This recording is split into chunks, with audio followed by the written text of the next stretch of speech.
terbuka hati, tepuk tangan, tepuk sakinah. Berpasangan, berpasangan, berpasangan. Janji koko, janji koko, janji koko. Saling cinta, saling hormat, saling jaga, saling ridho. Musyawarah untuk sakinah. Hari ini pagi menjelang siang kita masih diberikan kekuatan, kesehatan, sehingga kita masih bisa mengikuti kegiatan bimbingan perkawinan ini. Insya Allah kita bisa sampai selesai sebelum jam 12, insya Allah selesai. Adik-adik dan kawan-kawan sekalian, ini semua hadir di sini, salah satu tujuannya adalah untuk membina sebuah rumah tangga, ya. Menikah karena ingin membina sebuah rumah tangga. Sering kita dengar baik melalui media sosial, melalui kata-kata yang sering diucapkan orang, ya. Orang yang sudah menikah itu pasti ada komentar, insya Allah samawa, ya. Semoga samawa anti jannah, ada begitu, ya, macam-macam.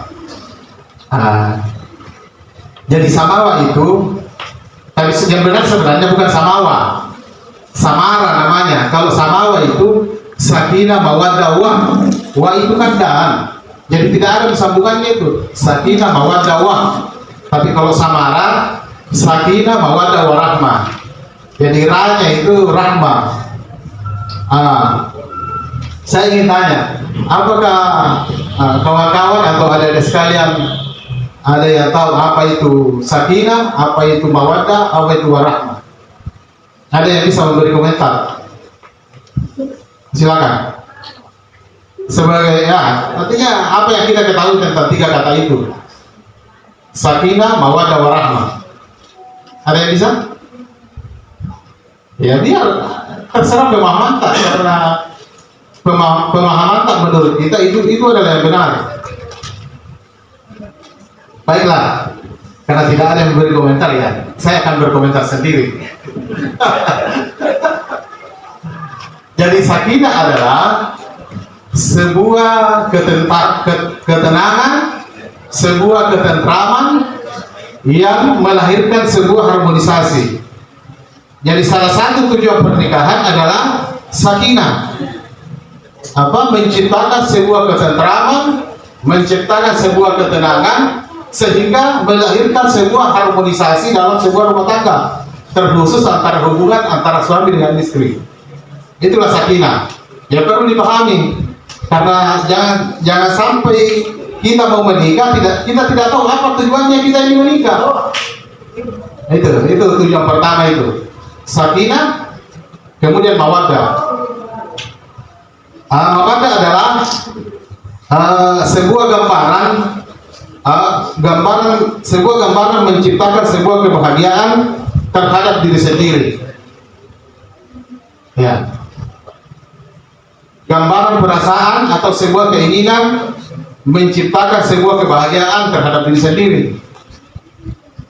Mungkin perwakilan kalimatnya seperti ini: aku ingin menikahimu karena saya ingin bahagia. Ya, gitu. Itu mawaddah. Sementara warahmahnya adalah ini mawaddah warahmah adalah sebuah siklus timbal balik, sebuah proses atau sebuah gambaran kebahagiaan, ingin membahagiakan pasangan kita atau membahagiakan orang lain, dalam hal ini pasangan kita. Ya, mungkin gambaran kalimatnya seperti ini: aku ingin menikahimu karena aku ingin membahagiakanmu. Begitu. Jadi mawaddah warahmah adalah sebuah siklus timbal balik untuk terciptanya sebuah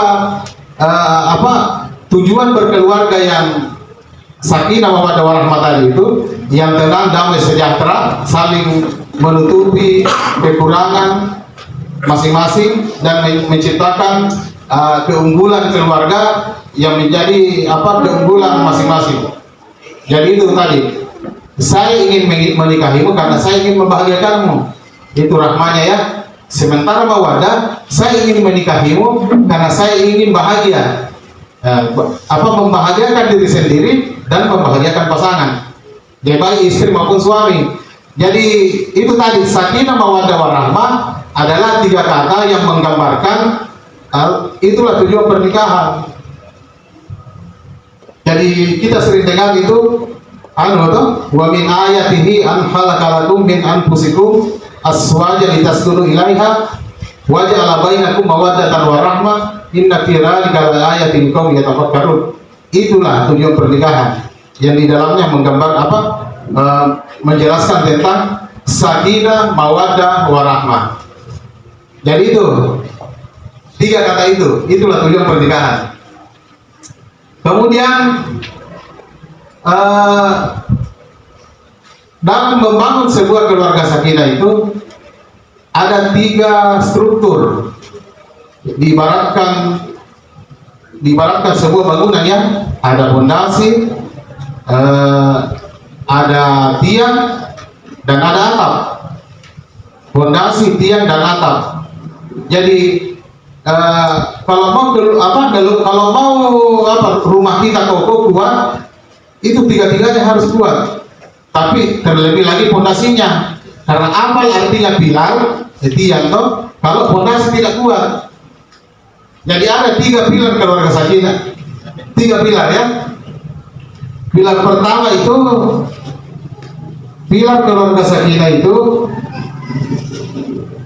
tunggu dulu ya, adanya keadilan dalam keluarga. Jadi tanpa keadilan dalam membangun sebuah keluarga, mustahil akan melahirkan sebuah keharmonisan dan cinta terhadap diri dan cinta terhadap pasangan akan terganggu karena tidak ada keadilan. Adil dalam artian setiap kebijakan atau setiap apa yang mau dilakukan dalam berumah tangga itu selalu kita diskusikan dengan pasangan, berdiskusi mencari sebuah solusi yang terbaik. Jangan sampai solusi itu terbaik untuk suami tapi untuk istri tidak baik. Jadi harus selalu mengambil jalan tengah. Nah, itu seperti kita bermoderasi ya, baik itu dalam keluarga itu ada moderasi. Jangan terlalu mementingkan diri sendiri dan mengabaikan pasangan, tapi kita selalu berdiri di tengah-tengah dalam mengambil sebuah kebijakan, sebuah keputusan tentang rumah tangga. Watasat kita moderat lah, kita bermoderasi. Itu keadilan dalam berumah tangga. Itulah pilar yang pertama. Kemudian pilar yang kedua, adanya keseimbangan. Dalam rumah tangga harus selalu seimbang. Jangan ada yang monopoli, suami maupun istri. Dalam mengelola sebuah rumah tangga itu selalu seimbang supaya ada keserasian. Misalnya diibaratkan dalam sebuah pesawat ya, kita ibaratkan sebuah pesawat. Ibarat satu pesawat itu di dalamnya ada suami, ada istri, ada anak dan pokoknya cucu dan lain-lain. Kemudian pesawat itu terbang ya. Ibaratkan sayap kanan adalah istri, sayap kiri adalah suami. Jadi kalau tidak ada keseimbangan dalam sayap itu, maka kapal oleng kapten. Ya, oleng ya. Itu ibarat sebuah pesawat ya. Jadi tanpa adanya keseimbangan dalam mengelola rumah tangga, tidak akan insya Allah ya sangat sulit tercapai lah yang namanya sakinah mawaddah warahmah itu tadi. Makanya selalu ada keseimbangan. Itu.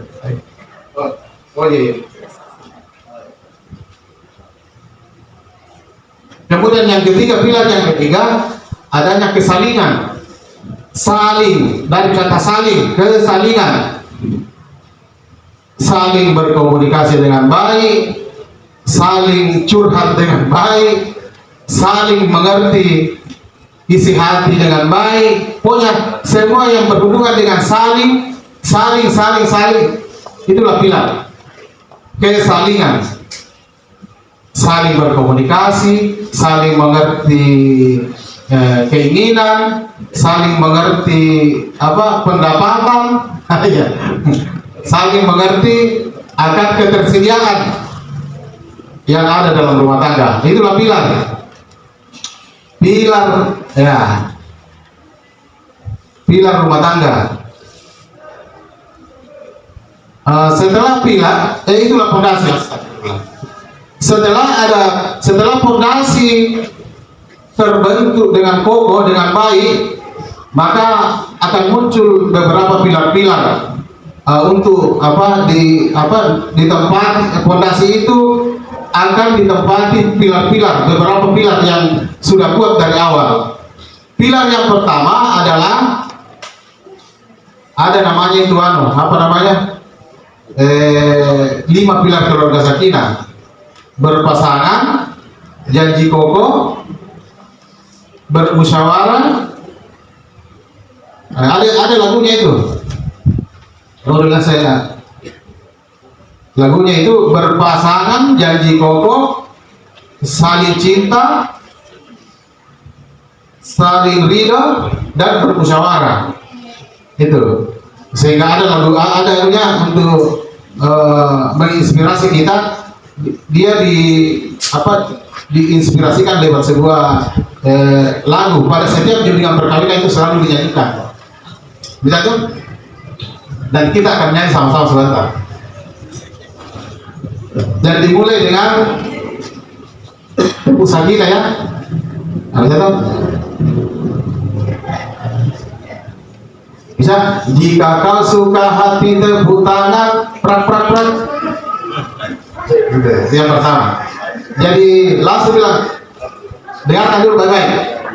Tepuk sakinah, prak prak prak. Berpasangan, berpasangan, berpasangan. Janji kokoh, janji kokoh, janji kokoh. Saling cinta, saling hormat, saling jaga, saling ridho. Musyawarah untuk sakinah. Kita berdiri sama-sama. Ya, kita berdiri untuk supaya relaksasi juga toh. Nah, supaya berdiri dulu, supaya semangat. Supaya semangat. Jadi kita pahami, kita nyanyi sama-sama. Supaya saya tidak sendirian muncul vokalku. Karena vokalku bagus sekali nah. Jadi itu yang harus. Kalau saya bilang tepuk sakinah, prak prak prak. Jadi kita nyanyi sama-sama. Berpasangan, berpasangan, berpasangan. Janji kokoh, janji kokoh, janji kokoh. Saling cinta, saling hormat, saling jaga, saling ridho. Musyawarah untuk sakinah. Oke, marilah kita mulai sama-sama. Saya mulai dengan bilang tepuk sakinah ya, saya bilang. Ya, nanti ada dirjen kita. Tepuk sakinah.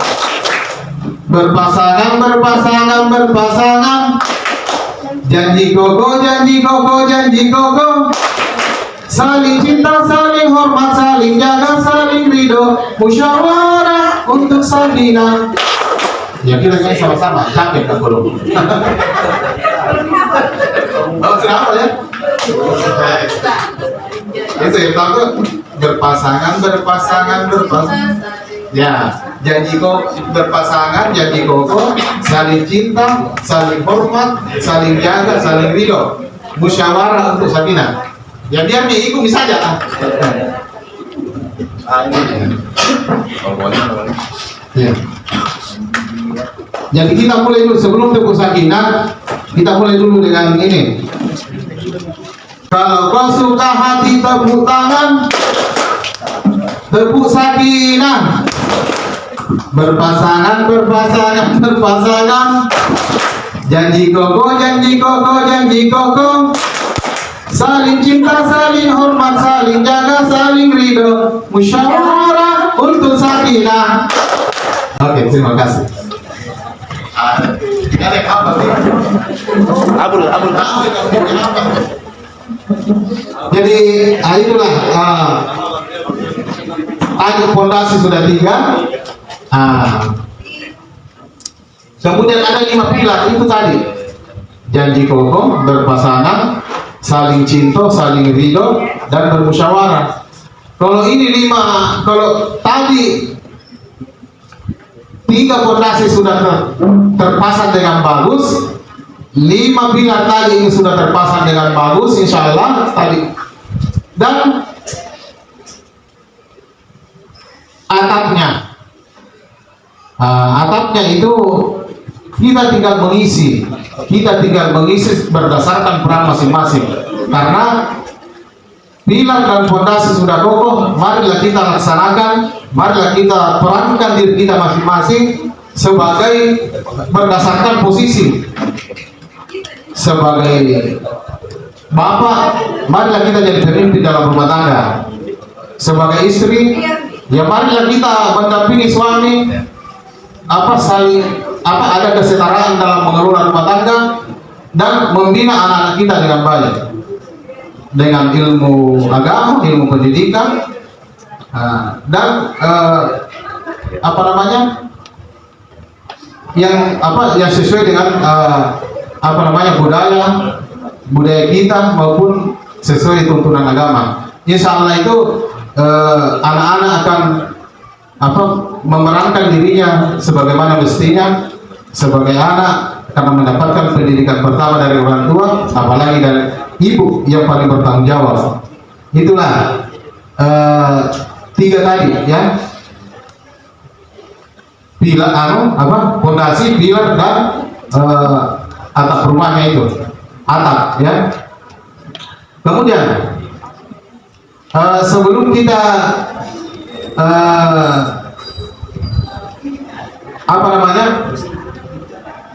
dalam membangun sebuah keluarga itu tidak semudah membalikan telapak tangan. Ya, ada beberapa tantangan atau dinamika dalam membangun sebuah rumah tangga. Setelah tadi, insya Allah setelah terpenuhi tadi 3 unsur tadi, fondasi, pilar, dan atap keluarga itu, atap rumah itu, insya Allah godaan apapun yang akan datang dalam atau cobaan yang menerpa bahtera rumah tangga kita, insya Allah kita akan mampu hadapi. Tapi tidak sedikit juga yang memang terombang-ambing. Ada beberapa yang menjadi masalah, ada yang beberapa menjadi penghambat dalam membangun sebuah keluarga tadi, ya sakinah mawaddah warahmah. Itu selalu ada saja hal-hal seperti itu. Kita jangan mengabaikan itu, karena memang fakta terjadi, realitanya terjadi di lapangan. Salah satunya itu adalah yang memicu terbentuknya atau dinamika yang menghambat terbentuknya usaha dalam membentuk atau membangun sebuah keluarga yang sakinah mawaddah warahmah adalah adanya perselisihan dan pertengkaran. Itu fakta yang terjadi. Karena ada 2 karakter yang mau disatukan, otomatis kita harus ada saling pendekatan, untuk penyesuaian, ada proses penyesuaian. Meskipun kita pacaran, tapi kan pada proses pacaran kan kita tidak pernah tampilkan sifat-sifat kita yang buruk, karena takut nanti saya tidak disuka kalau tahu anuku, tahu sifat-sifat burukku. Karena memang pasti kan kita bukan manusia yang sempurna. Ya, lebih mayoritas itu sifat tidak sempurna daripada kesempurnaan. Kesempurnaan hanya milik Allah dan Rasulnya, terkhusus kepada Rasulullah Muhammad SAW. Jadi pastikan akan muncul, ada mengibaratkan makhluk yang bernyawa saja sering baku tindih ya, atau bersentuhan, apalagi kita punya nyawa, kita punya kekuatan untuk bergerak. Jadi dalam proses penyesuaian karakter masing-masing pasti akan terjadi perselisihan atau ya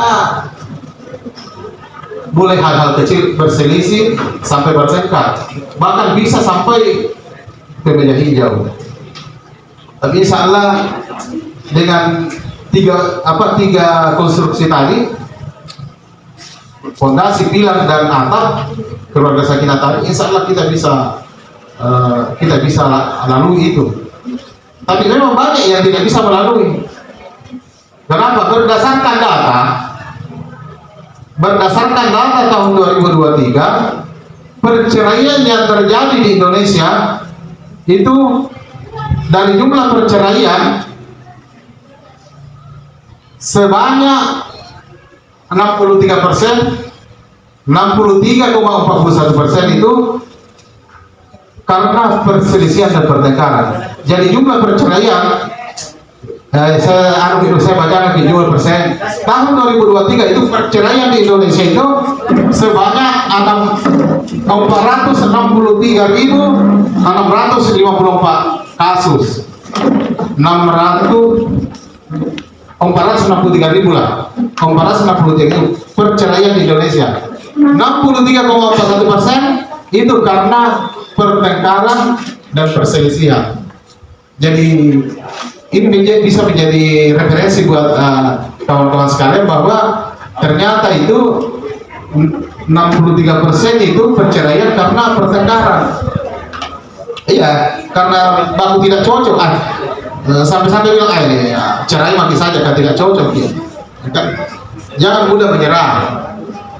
Berarti orang yang seperti itu artinya dia tidak mengaplikasikan tadi namanya fondasi keluarga Sakinah, pilar keluarga Sakinah, dan atap keluarga Sakinah. Kalau itu diaplikasikan atau direalisasikan dalam kehidupan sehari-hari dalam membangun keluarga, insya Allah perselisihan dan pertengkaran itu akan bisa dilalui. Nah, jadi ini hanya sebatas referensi buat kawan-kawan sekalian bahwa ternyata perceraian dari 463.000 di Indonesia itu tahun 2023, 63%-nya itu berasal dari kasus pertengkaran dan perselisihan. Itu. Kemudian yang kedua, karena adanya perselingkuhan. Ini perselingkuhan berarti dia abai daripada janji pokok tadi itu. Adanya perselingkuhan karena dia tidak merealisasikan janji pokok yang dia ucapkan, terutama laki-laki ya, yang membuat janji pokok itu pada saat sikot taklid. Sikot taklid itu disitulah janjinya laki-laki, dan sebelum sikot taklid dia sudah berjanji sama calon istrinya pada saat itu, sebelum bulan mereka untuk menikahinya pasti ada janjinya. Ya kan? Insya Allah kita akan bahagia, insya Allah saya tidak akan mendoakanmu, insya Allah kalau bisa kita sehidup semati, artinya tidak sama-sama mati karena ajalnya tidak sama toh. Tapi sebenarnya itu kalau kita ini kan sebenarnya dalam membangun sebuah keluarga itu jangan cuma hidup universal yang dibuatkan perencanaan, jangan cuma karir yang dibuatkan perencanaan, tapi dalam membangun sebuah rumah tangga harus ada planning juga, planning kebahagiaan namanya tuh. Misalnya hari ini umur rata-rata berapa sekarang? 25, 24 ya, umur 24 menikah.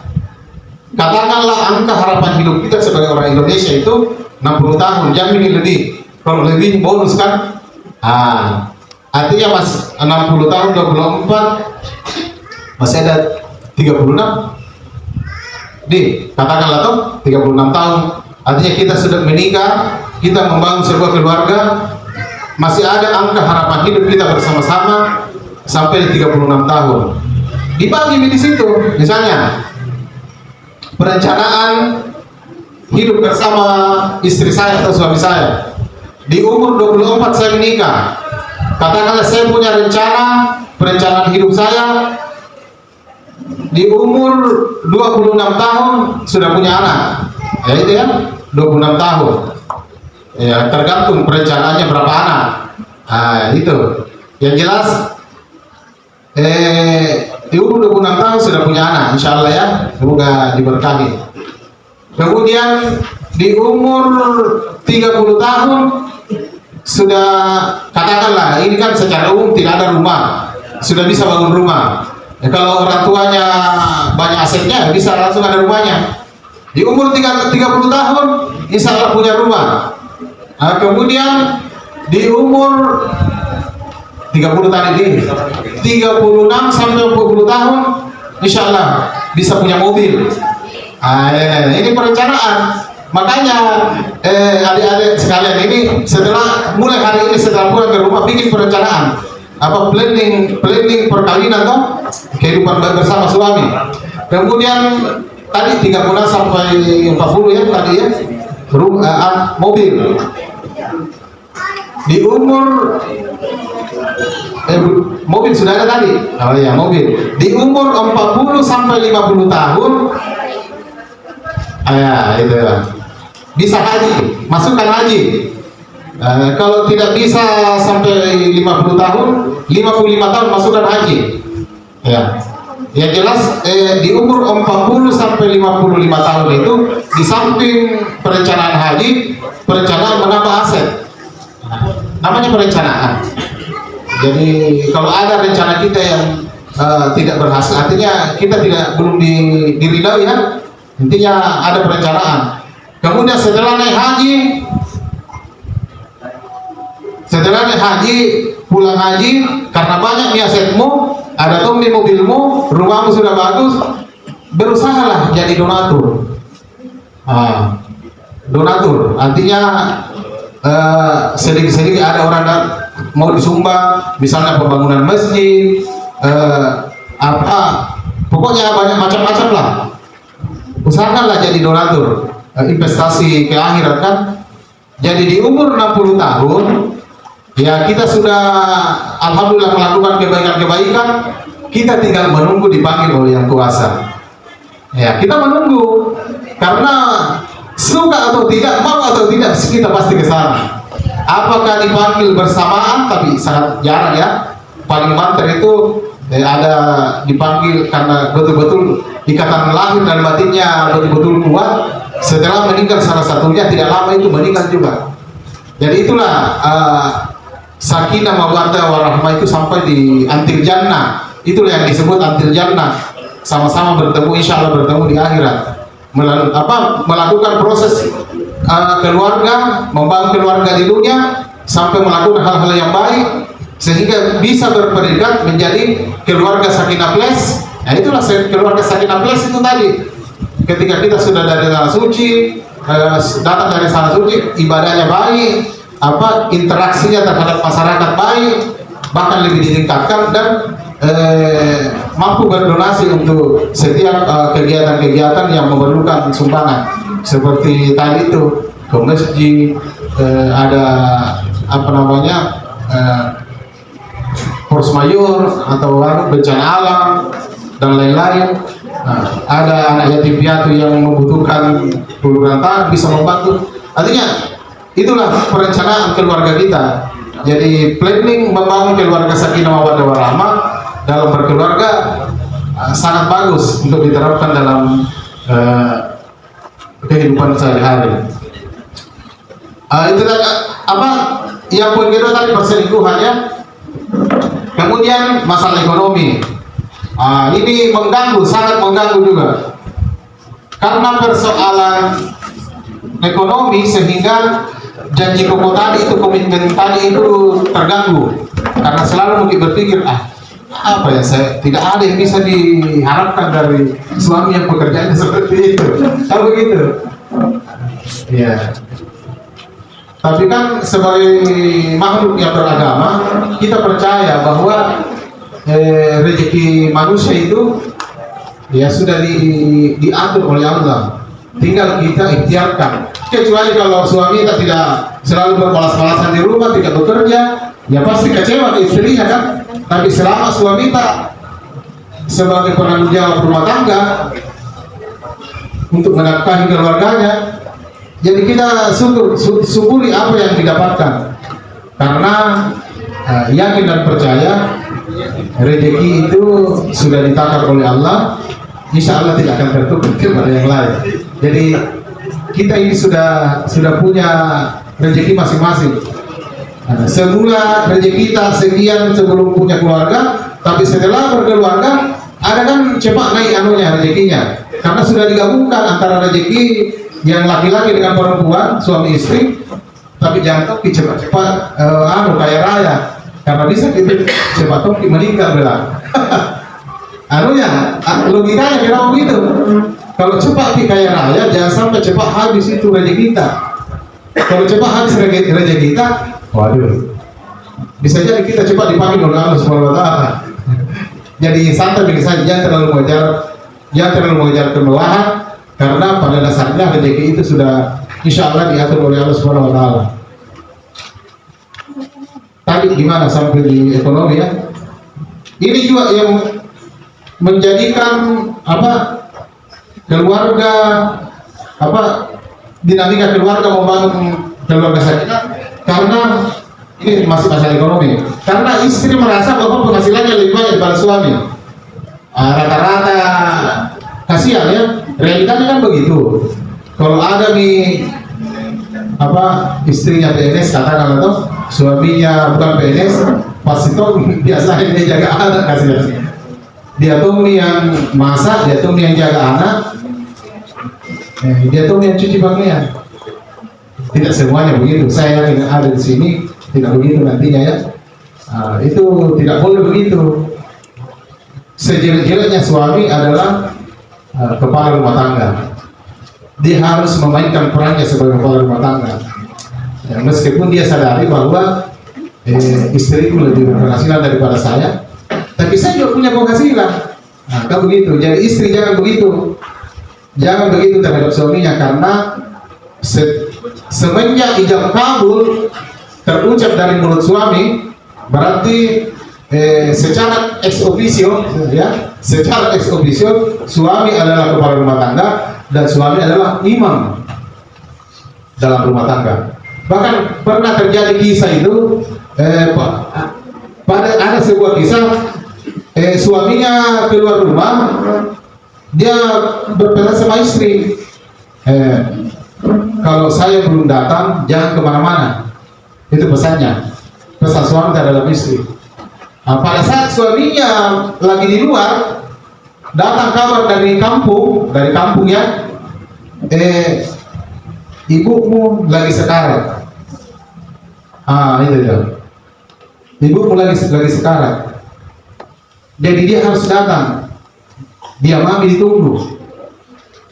Tapi karena kepatuhannya sama istri, sama suami, dia bilang, saya belum bisa keluar selama suami saya belum ada di rumah. Itu mungkin kisah itu terjadi pada saat belum ada HP ya, belum ada ponsel. Karena pasti bilang, "Ku telepon dulu suamiku." Itu kan. Artinya begitu peran suami itu dalam rumah tangga itu sangat vital. Jadi ibu-ibu juga atau adik-adik sekalian yang calon istri ini bisa berdosa sama suami kalau tidak patuh. Bisa berdosa, tapi suami juga harus memperhatikan istrinya. Jangan berdiri di belakang bahwa istri dosa kalau tidak patuh sama suami, sementara suaminya tidak bisa diteladani. Begitu, artinya ada nilai timbal balik. Suami bisa diteladani dan istri harus mendampingi istrinya dan patuh mendengarkan apa yang dikatakan suaminya, selama itu kemaslahatannya untuk keluarga. Jangan hanya keegoisan ya, jangan. Itu tadi. Kemudian setelah masalah ekonomi, perceraian atau kerenggangan dalam rumah tangga terjadi karena adanya kekerasan dalam rumah tangga. Kekerasan dalam rumah tangga. Berarti semua tadi itu pilar tiga konstruksi pilar itu tidak diamalkan karena terjadi kekerasan dalam rumah tangga. Tidak ada kesalingan, tidak ada keseimbangan, dan tidak ada keadilan. Kenapa bisa begitu? Kekerasan dalam rumah tangga karena ya biasanya begitu, pemicunya juga itu karena ada korban laki-laki, ada miliknya ya, ada wanita zaman lain. Biasanya ada KDRT. KDRT itu tidak hanya dalam bentuk berupa fisik, tapi berupa psikis juga. Fisik itu memukul secara langsung, psikis itu mengkata-katai secara verbal. Oh ya, oke, sedikit lagi ya. Dan mengabaikan, ada pengabaian dalam rumah tangga, itulah. Iya, selamat datang Pak Kasih di mahasiswa. Oke, karena Pak Kasih sudah ada, semoga apa yang saya sampaikan tadi bisa diaplikasikan dan bisa menjadi referensi buat adik-adik sekalian dalam rencana membangun keluarga yang sakinah mawaddah warahmah antil jannah Pak Kasih. Ya. Demikianlah, wallahu muwaffiq ila aqwamit thariq. Wassalamualaikum warahmatullahi wabarakatuh. Waalaikumsalam warahmatullahi wabarakatuh.